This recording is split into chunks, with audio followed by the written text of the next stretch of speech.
Halo semuanya. Sekarang saya akan menceritakan firman Tuhan tentang seorang nabi yang bernama Nabi Yunus.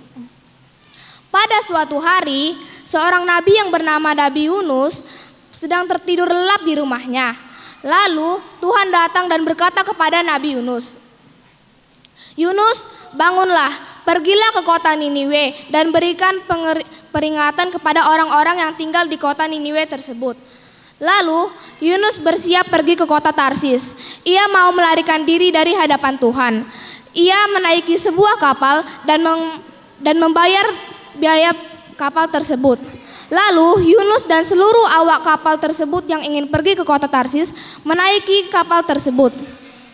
Di tengah perjalanan, Tuhan membuat badai yang sangat besar yang hampir-hampir membuat kapal tersebut menjadi hancur. Seluruh awak kapal sangat ketakutan dan mereka berteriak kepada Allah mereka masing-masing. Tapi Nabi Yunus pergi ke bagian bawah kapal dan tertidur di sana. Sang nahkoda kapal melihat hal tersebut lalu menegur Yunus, "Mengapa engkau bisa tertidur lelap di sini sementara yang lain sibuk mencari pertolongan kepada Tuhan mereka? Bangunlah dan berteriak juga kepada Allahmu." Lalu satu sama lain saling berkata, "Marilah kita membuang undian supaya kita tahu siapa yang membuat bencana ini kepada kita." Lalu mereka membuang undian tersebut dan Yunuslah yang terkena undian tersebut. Lalu mereka menanyakan kepada Yunus, "Siapakah engkau dan dari negara manakah engkau? Apa pekerjaanmu dan dari bangsa manakah engkau berasal?" Lalu Yunus menjawab, "Aku adalah seorang Ibrani. Aku adalah seorang yang takut akan Tuhan. Aku melarikan diri dari hadapan Tuhan." Lalu mereka semakin sangat ketakutan dengan apa yang dikatakan Yunus kepada mereka. Lalu mereka berkata kembali kepada Yunus, "Apa yang telah kau perbuat? Kelakuanmu ini membuat kami semua terkena bencana. Apa yang harus kami lakukan kepadamu sekarang?" Lalu Yunus berkata, "Marilah, angkatlah aku dan campakkanlah aku ke laut, supaya laut ini menjadi berhenti badainya. Sebab laut ini semakin bergelora dan semakin kuat badainya."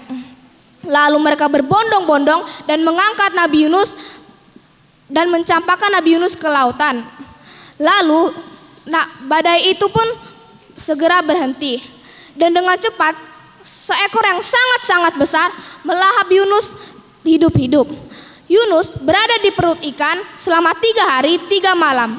Kemudian ia pun berdoa kepada Tuhan, meminta pertolongan, pertobatan, dan pengampunan kepada Tuhan. Setelah itu Tuhan berfirman kepada ikan tersebut supaya dia membebaskan Yunus dari perut ikan. Lalu ikan tersebut mencampakkan Yunus ke daratan. Lalu Tuhan berkata kepada Yunus, "Pergilah ke kota Niniwe dan berikanlah peringatan kepada mereka, sebab kejahatan itu sudah sampai kepadaku." Lalu Yunus pergi ke kota Niniwe tersebut. Dari sini hal yang dapat kita pelajari adalah menuruti apa perkataan orang yang lebih tua daripada kita, seperti orang tua, tidak juga harus orang tua. Terutama Tuhan, kita harus menuruti apa perkataan Tuhan kepada kita, tidak boleh membantah. Sekian dari cerita yang dapat saya sampaikan pada siang hari ini. Terima kasih, shalom semua.